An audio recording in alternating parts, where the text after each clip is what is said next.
ججز کا تقرر پارلیمنٹ سے نہیں چاہیے تھا، افتخار چودھری کی عدالت سے چاہیے تھا، تو مسلم لیگ نون نے بہرحال اس وقت افتخار چودھری کی عدالت کا ساتھ دیا تھا۔ تو پیپلز پارٹی تب کہتی رہی کہ پارلیمنٹ کی پروسیڈنگ کو چیلنج نہیں کیا جا سکتا۔ یہاں اگر پیپلز پارٹی کے وکیل جو ہیں فاروق ایچ نائک صاحب، گیلانی صاحب کے وکیل، انہوں نے عدالت میں دلیل دیا کہ پارلیمنٹ کی پروسیڈنگز میں نہیں آتا یہ الیکشن جو ہے۔ بہرحال عدالت کا فیصلہ آ گیا۔ اب اس کے بعد کیا ہوگا، اس کے بعد والا سوال میں نے فاروق ایچ نائک کو فوری طور پر، جیسے یہ فیصلہ آ گیا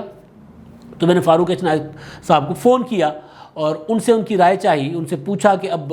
آپ کیا اس کو سپریم کورٹ میں چیلنج کریں گے؟ تو فاروق ایچ نائک نے کہا کہ ہم مشاورت اس پر کر رہے ہیں اور مشاورت کے بعد چیلنج کرنے یا نہ کرنے کا فیصلہ ہوگا۔ میرے ذرائع کہہ رہے ہیں، اب یہ کیونکہ نائک صاحب تو وکیل ہیں تو انہوں نے ظاہر ہے کلائنٹ سے، پارٹی کے لیڈر بھی ہیں، پارٹی کے رہنما سینیٹر بھی ہیں، لیکن بہرحال جو وہ بات وہ کریں گے جو ان کے پراپر بطور وکیل، وہ تو وہ بات کریں گے جو فیصلہ ہو چکا ہوگا۔ تو بہرحال میرے ذرائع یہ کہہ رہے ہیں کہ جناب یوسف رضا گیلانی صاحب یا پیپلز پارٹی اس کو سپریم کورٹ میں چیلنج کرے گی، آخری حد تک جائے گی۔ اب وہ آگے کا معاملہ ہے، سپریم کورٹ میں جاتے ہیں نہیں جاتے۔ اب سردرد بڑھ گئی ہے مولانا فضل الرحمان صاحب کی، پی ڈی ایم کی، نواز شریف صاحب کی، آصف زرداری صاحب کی، بلاول بھٹو زرداری کی، مریم نواز کی، سردرد بڑھ گئی، کیونکہ اب اپوزیشن لیڈر والے معاملے پہ پی ڈی ایم ابھی وہ کتنا ایک کوڑ اوپر سے کھجلی۔ ایک تو پی ڈی ایم پہلے ہی بڑی مشکل سے استعفوں والے معاملے پر جو ان کے اندر تو تڑا شروع ہو گئی تھی، جو لڑائی جھگڑا شروع ہو گیا تھا، اور وہ جو آصف زرداری صاحب کی تقریر لیک ہو گئی، پھر مریم نواز صاحبہ کے بیانات آ گئے، پھر بلاول بھٹو زرداری نے جوابی حملہ کر دیا اور سارا کچھ ہوا، تو اس کے بعد بڑی مشکل سے آج جو مریم نواز صاحب نے میڈیا ٹاک کی لاہور ہائی کورٹ میں اپنی ضمانت کے دوران جب وہ گئی تھی، تو اس میں انہوں نے کہا کہ جناب ہمارے کوئی اختلافات نہیں ہیں اور سیاسی جماعتیں ہیں، ہمارے اپنی سیاست ہے لیکن اختلافات کوئی نہیں ہیں، اور انہوں نے تاثر دیا کہ جناب وہ جو لڑائی جھگڑا تھا اس کا سیز فائر ہو گیا، مولانا فضل الرحمان اور آصف زرداری صاحب میں اس میں رابطہ ہوا تھا، تو وہ بڑی مشکل سے ایک زخم پہ مرہم لگا تھا، تو اب پھر کریدنے شروع ہو گئے ہیں زخم یہ دونوں جماعتیں۔ اب ظاہر یہی ہوگا کیونکہ اب مسلم لیگ نون کا خیال ہے، وہ جو میں نے پہلے بتایا کہ جو ایک انڈرسٹینڈنگ بنی تھی اس میں ظاہر پریس کانفرنس بھی ہوئی تھی، اب پیپلز پارٹی اس کو اپنی طرح سے تشریح کر رہی ہے، مسلم لیگ نون مولانا فضل الرحمان صاحب اور ان کے ہم خیال جماعتیں کچھ اور طرح سے تشریح کر رہی ہیں۔ تو پیپلز پارٹی کا خیال تھا کہ جناب یہ ہمیں انہوں نے کل قمر زمان قاہرہ صاحب سے ہماری تفصیلی بیٹھک رہی، گفتگو ہوئی، تو اس میں انہوں نے کہا کہ یہ مسلم لیگ نون نے یا پی ڈی ایم نے یوسف رضا گیلانی والی ہمیں کوئی جیتی ہوئی سیٹ نہیں دی، یہ ان کے تعاون سے، ان کی کوششوں سے ہم سب نے مل کے جیتی ہے، تو لہٰذا یہ تو امکان تھا کہ گیلانی صاحب جیت بھی سکتے ہیں، ہار بھی سکتے ہیں۔ تو اب گیلانی صاحب کیونکہ وہ ان کا ووٹ چوری ہو گیا اور وہ سینئر ترین ہیں، تو لہٰذا ہم یہ چاہ رہے ہیں کہ سینئر ترین جو ہیں، تجربہ کار جو ہیں، وہ اور سب کے لیے قابل قبول بھی ہونے چاہیے، تو ان کو ہونا چاہیے اپوزیشن لیڈر۔ اور انہوں نے یہ بھی کہا تھا کہ اسلام آباد ہائی کورٹ سے ہمیں ریلیف مل جائے گا، تو ہمیں ریلیف مل جائے گا تو اس کے بعد مسلم لیگ نون کا اپوزیشن لیڈر آ جائے گا، کچھ دنوں کی بات ہے، یعنی عدالتی جنگ تک ہم چاہ رہے ہیں کہ یہ اپوزیشن لیڈر گیلانی صاحب کو بنایا جائے، اور وہ انہوں نے کہا کہ جناب کیونکہ سینئر ہے۔ اب ظاہر ہے عدالتی جنگ کا پہلا جو مرحلہ ہے وہ تو پہلی سیڑھی میں تو پیپلز پارٹی کو مل گیا، جواب انکار ہو گیا کہ نہیں جی چیئرمین تو صادق سنجرانی صاحب ہی رہیں گے کیونکہ یہ معاملہ پارلیمنٹ کا ہے، پارلیمنٹ میں جا کے نبڑے، ہمارے پاس یہ معاملہ نہ لے آئیں۔ تو بہرحال اب کیونکہ جو الیکشن ہوا تھا 12 مارچ کو، اور 12 مارچ کے بعد 15 دنوں میں اپوزیشن لیڈر کے لیے جمع ہونا ہوتا ہے، تجاویز جمع ہونی ہوتی ہیں، یعنی میجورٹی ثابت کر کے کسی بھی شخصیت کو، کسی بھی سینیٹر کو میجورٹی ثابت کر کے جمع کرانی ہوتی ہے کسی پارٹی کو کہ جناب یہ ہمارے اپوزیشن لیڈر ہوں گے، اور ہمارے پاس یہ اپوزیشن کے ارکان کی ہے اکثریت 27 مارچ تک، یعنی آج ہے 24، بیچ میں 2 دن ہے، تو 27 مارچ تک جمع کروانے ہیں۔ تو اب اس دوران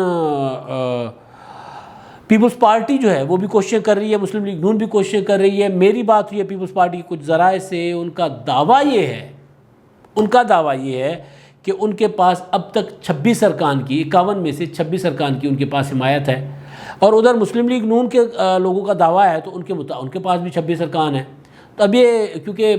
پی ڈی ایم کے 52 ہیں، تو ایک وہ ڈار صاحب جو ہیں باہر بیٹھے ہوئے ہیں، تو جس کا آصف زرداری صاحب نے وہ تانا بھی دیا تھا کہ آپ ہمیں تو کہہ رہے ہیں کہ جناب نکلے سڑکوں پر استعفے دے کر باہر آ جائیں، آپ خود تو ووٹ ڈالنے نہیں آتے، ڈار صاحب تو وہاں بیٹھے ہوئے ہیں، تو ڈار صاحب باہر بیٹھے ہوئے تو ان کا ووٹ تو مائنس ہو جاتا ہے، ویسے بھی ان کی رکنیت میرا خیال ہے معطل ہے۔ تو 51 ارکان ہے اپوزیشن بینچز پر، تو اس میں سے ویسے کمال ہے 100 میں سے 51 اپوزیشن بینچز پر بیٹھے ہیں اور 49 دوسری بینچز سرکاری بینچز پر بیٹھے ہیں، اور چیئرمین سینٹ سرکاری بینچز کا ہے یہ چمتکار، ایسے چمتکار آپ کو پاکستان میں ملیں گے، کرشمے ایسے، ٹھیک ہے، یعنی میجورٹی جو ایوان کی میجورٹی ہے وہ اپوزیشن میں ہے۔ بہرحال یعنی ظاہر ہے سینٹ میں تو اپوزیشن میجورٹی میں بھی ہو تو بھی ٹھیک ہے، لیکن اب وہ جو چیئرمین سینٹ بنے، یعنی جو لوگ ادھر کھلے عام کھڑے ہوئے ہیں کہ ہم ادھر ہیں، انہوں نے جو ووٹ کیا تھا جس کے لیے چیئرمین سینٹ کے لیے، وہ اپوزیشن لیڈر کا عہدے کے لیے لڑ رہے ہیں۔ تو بہرحال پیپلز پارٹی کا دعویٰ یہ ہے کہ جناب ہمارے پاس اپنے 21 پیپلز پارٹی کے اور بی این پی کے 2، اے این پی کے 2 اور جماعت اسلامی کے 1 رکن کی میجورٹی ہمارے پاس ہے، یہ بنتی ہے 26۔ ادھر مسلم لیگ نون کے ساتھ جو بتایا جا رہا ہے ہمیں کہ 17 مسلم لیگ نون کے، 5 جے یو آئی کے مولانا فضل الرحمان صاحب ادھر ہیں، این پی نیشنل پارٹی 2 اور پختونخوا ملی عوامی پارٹی 2، یہ بسنجو صاحب کی نیشنل عوامی پارٹی اور اچکزئی صاحب کی پختونخوا ملی عوامی پارٹی 2، یہ بھی ہوتے ہیں 26۔ اب ظاہر ہے اب ایک آدھے ووٹ کا معاملہ ہے، اور اس میں جو پیپلز پارٹی کا دعویٰ ضرور یہ ہے کہ جو جماعت اسلامی نے ان کو دستخط کر دیے ہیں بلاول بھٹو صاحب کی ملاقات کے بعد، لیکن جماعت اسلامی کے ترجمان ہمارے دوست ہیں کیسر شریف صاحب، انہوں نے ایک پریس ریلیز جاری کی ہے، بیان جاری کیا ہے، جس میں انہوں نے کہا ہے کہ اپوزیشن جماعتوں کو اپوزیشن لیڈر کا معاملہ بیٹھ کر افہام و تفہیم کے ساتھ اتفاق رائے سے حل کرنا چاہیے۔ اب دوسری طرف وہ جو چھوٹی جماعتیں ہیں ان میں پیپلز پارٹی کا دعویٰ اپنی جگہ، لیکن ان میں زیادہ تر جماعتیں یہ چاہ رہی ہیں کہ اس لڑائی میں نہ پڑا جائے۔ ایک جو کمنٹمنٹ ہوئی تھی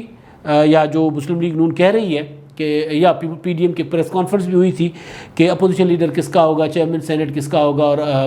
ڈپٹی اپوزیشن کس کا ہوگا، تو اس فارمولہ کے تحت چلا جائے اور یہ عہدہ دیا جائے مسلم لیگ نون کا۔ اب زیادہ امکان یہ ہے، پیپلز پارٹی کا دعویٰ اپنی جگہ، اب زیادہ امکان یہ ہے کہ مولانا فضل الرحمان صاحب تو مسلم لیگ نون کے ساتھ کھڑے ہیں، وہ تو سر عام کھڑے ہیں، وہ کہہ رہے ہیں کہ جناب ایک چیز جو ہوئی ہے، ایک فیصلہ ہوا ہے تو میں اس فیصلے کے ساتھ کھڑا ہوں۔ تو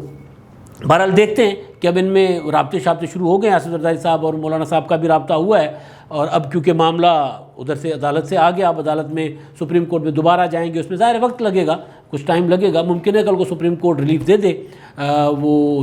اسلام آباد ہائی کورٹ نے نہیں دیا، سپریم کورٹ دے دے، کیونکہ سپریم کورٹ کے اپنے فیصلوں کی پریسیڈنٹ وہ تو موجود ہے نظیر کہ سپریم کورٹ پارلیمنٹ کی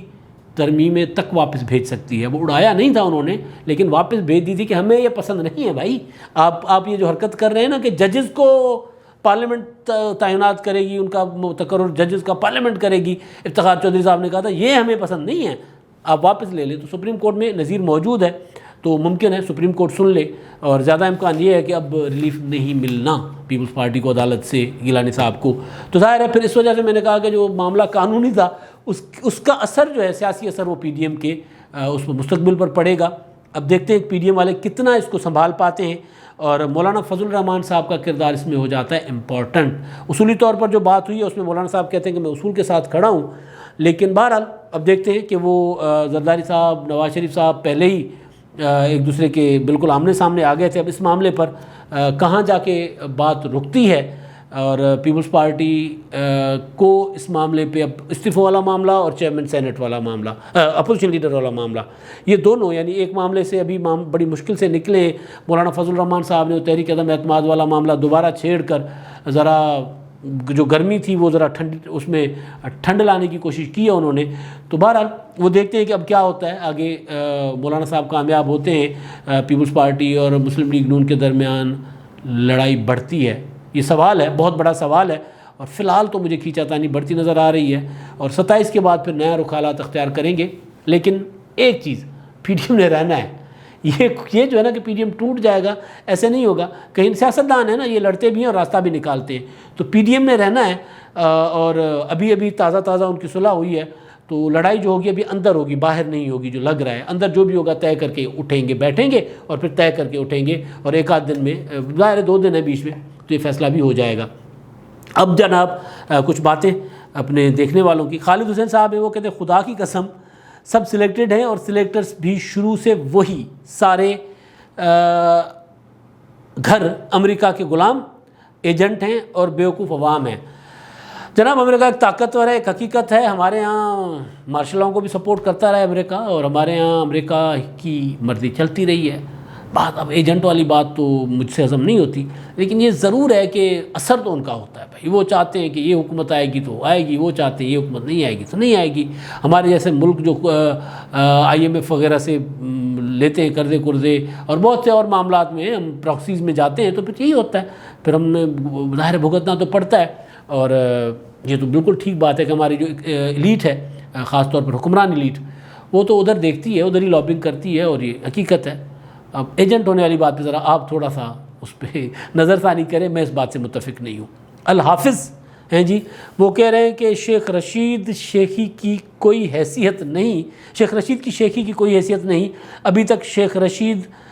میم شین نون والی بھڑاس اور ہوائی فائرنگ کرتے ہیں۔ وہ جو شیخ صاحب نے آج بھی پریس کانفرنس کی ہے، اس پر جو میں نے ولاگ کیا تھا مریم نواز صاحبہ کی جو پیشی ضمانت اور یہ، وہ اس میں ان کا پریس کانفرنس کا ذکر کیا تھا، تو اس میں وہ کہہ رہے ہیں کہ شیخ رشید دھمکی شمکی اندھیرا، اس کی کوئی حیثیت نہیں ہے۔ ویسے بھی وہ مسلم لیگ نون کو تقسیم ہونے کی وہ جو باتیں کرتے تھے وہ بھی باتیں ٹھیک نہیں ثابت ہوئی۔ بالکل ٹھیک ہے جی، شیخ صاحب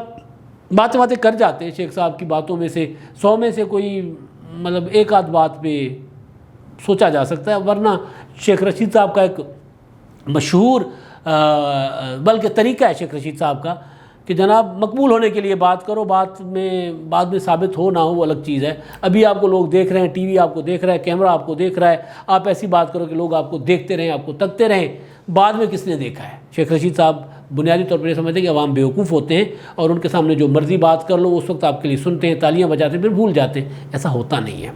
الرضا صاحب ہیں جناب، وہ کہہ رہے ہیں کہ مسلم لیگ کے رہنما خود لندن پناہ لے کر بیٹھے ہیں اور قربانی کوئی اور دیں، اگر شیر ہیں تو تشریف لائیں اور مقابلہ کریں، بھگوڑے بننے سے کوئی شیر نہیں بنتا۔ جناب سیاست میں دنیا بھر میں یہی ہوتا ہے، لوگ جب ریاستی ادارے استعمال کر کے حکومتیں انتقام لیتی ہیں تو پھر جلاوطنیاں بھی ہوتی ہیں سیاست میں، اور یہ کوئی اس میں مسلم لیگ نون کی قیادت ایک مصلحتاً باہر چلی گئی یا ان کو پتہ تھا کہ یہاں پہ ان کے ساتھ کیا ہونا ہے۔ محترمہ بینظیر بھٹو صاحبہ بھی شہید جو ہیں وہ بھی رہی تھی جلاوطن ضیاء کے دور میں، اور ایون نواز شریف کے دور میں بھی چلی گئی تھی، تو جلاوطن رہی، وہ مشرف کے دور میں بھی جلاوطن رہی، اور بڑی بڑی دنیا کی لیڈرشپ جلاوطن رہتی ہے۔ لیڈرشپ کے لیے اس طرح کے الفاظ، ہاں آپ یہ اختلاف ضرور کر سکتے ہیں کہ میں نے خود محترمہ سے سوال کیا تھا کہ ہم یہاں پر لوگ جو ہیں مشرف کی آمریت کو، دبئی سے انہوں نے پریس کانفرنس کی تھی ٹیلی فونک لاہور پریس کلب میں، کہ لوگ یہاں پر آمریت کے ساتھ مشرف آمریت کا مقابلہ کر رہے ہیں اور آپ وہاں باہر بیٹھی ہیں تو آپ کیوں نہیں آتی یہاں پر؟ تو انہوں نے کہا میں مناسب وقت پر آؤں گی۔ تب ان کے مناسب وقت کا مجھے سمجھ نہیں آئی تھی کہ وہ کیا ہوتا ہے، لیکن جب وہ آئیں اور شہید ہو گئی تب مجھے سمجھ آیا تھا کہ نہیں، سیاسی لیڈرشپ کو بہتر پتہ ہوتا ہے کہ ملک کے حالات کیا ہیں اور ان کے خلاف کیا سازشیں ہو رہی ہیں۔ تو لہٰذا نواز شریف صاحب باہر ہیں، وہ آئیں گے، یقیناً آئیں گے، لیکن سیاسی قیادتوں کا ہمیں احترام ضرور کرنا چاہیے۔ ان کے متعلق بات کرتے ہوئے ان پہ تنقید ہم کر سکتے ہیں، لیکن قیادتوں کو بھگوڑے کہنا، یہ کہنا بھگوڑے پتہ نہیں کون ہیں، سب کو پتہ ہے بھگوڑے کون ہوتے ہیں۔ ایک مشرف صاحب بھی تو باہر بیٹھے ہوئے ہیں نا، ان کے لیے بھی کبھی کوئی کچھ کہہ دے۔ اب تک کے لیے اتنا ہی، اللہ حافظ۔